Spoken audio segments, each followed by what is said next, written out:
আল্লাহু আকবার, আল্লাহু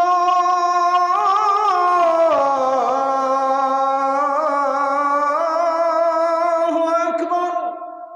আল্লাহ সুবহানাহু ওয়া তাআলা পবিত্র কুরআনুল কারীমের সূরা ইসরার 37 নম্বর আয়াতের মধ্যে বলছেন, ওয়ালা তামশি ফিল আরদি মারাহা, দম্ভ ভরে জমিনে বিচরণ করো না, ইন্নাকা লান তাখরিকাল আরদ ওয়া লান তাবলুগাল জিবালা তুলা। কি হয়েছে তোমাদের? তোমরা কি মাটি ফেরে জমিনের ভেতরে ঢুকে যেতে পারবে?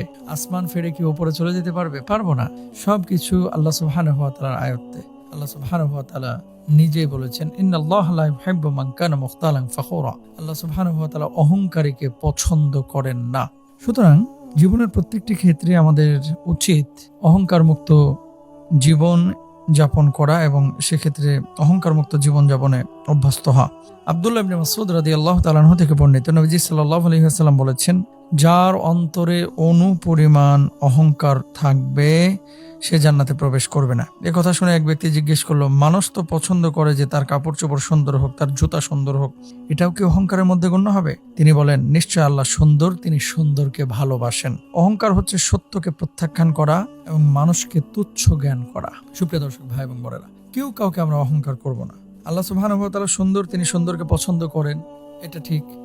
কিন্তু সৌন্দর্য প্রকাশ করতে গিয়ে নিজের বড়ত্ব এবং ভাব প্রকাশ করা, এটা কিন্তু করা যাবে না।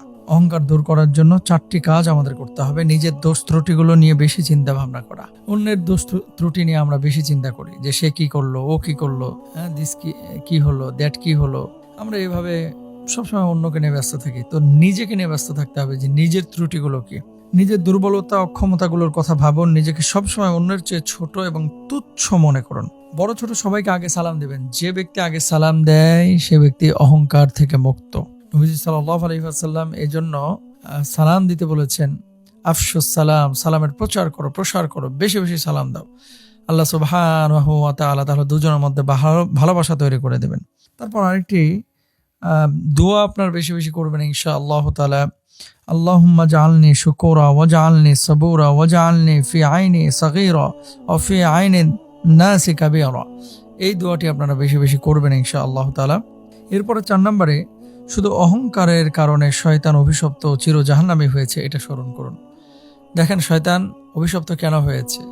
আল্লাহ সুবহানাহু ওয়া তাআলা যখন বলেছিলেন যে তুমি সিজদা করো, সবাই সিজদা করলো ইল্লা ইবলিস, ইবলিস সিজদা করে নাই। তো সে তো একসময় আবেদ ছিল, আল্লাহর ইবাদত বন্দেগী করত, কিন্তু পরবর্তীতে অভিশপ্ত হলো কেন? শুধুমাত্র তাকাব্বুরের কারণে।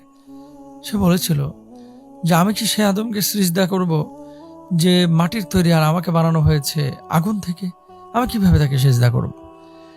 এইরকম চিন্তা চেতনা যদি কারো কলিজার মধ্যে থাকে, হৃদয়ে থাকে, সে মানুষটা ধ্বংস হবেই হবে। সুতরাং প্রিয় ভাই এবং বোনেরা, আমরা অহংকার তাকাব্বুরি করব না। আল্লাহ সুবহানাহু ওয়া তাআলা আমাদের সবাইকে বোঝার তৌফিক দান করুন, অহংকার মুক্ত জীবনযাপনের তৌফিক দান করুন।